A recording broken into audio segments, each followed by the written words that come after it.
पाणी पाणी हटून टाकायचं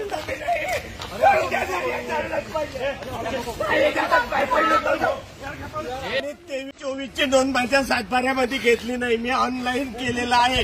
तरी पटवारींनी तहसीलदारांनी माझी सातबाऱ्यात नोंद केल्यामुळे सीसीआय माझा कापूस नाकारला. गाई सोबतच होता.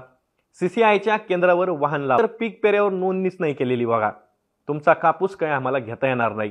मग शेतकऱ्यानं बऱ्याच विनवण्या केल्या, हातपाय सुद्धा जोडले, पण तरीही तोडगा काही निघाला नाही. तहसील मंडळ अधिकाऱ्यांची भेट सुद्धा घेतली, पण तिथूनही रिकाम्या हातानं परत यावं लागलं.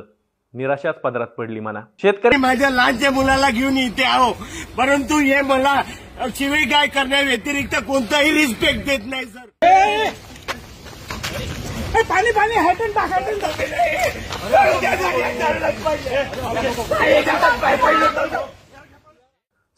हा व्हिडिओ नीट पहा, निरकून पहा, पुन्हा पुन्हा पहा. आपला बाप हतबल होऊन ढासा रडतोय. त्याचं लहानसं पोर आपल्या रडणाऱ्या बापाकडे पाहतंय.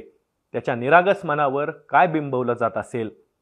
तुम्ही आम्ही लहानपणापासून ऐकत आलोय, शेतकरी या जगाचा पोशिंदा असतो. पाणी पाणी हटून टाकायचं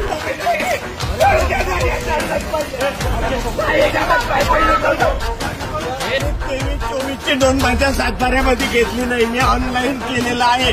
तरी पटवारींनी तहसीलदारांनी माझी सातबाऱ्यात नोंद केल्यामुळे सीसीआय माझा कापूस नाकारला.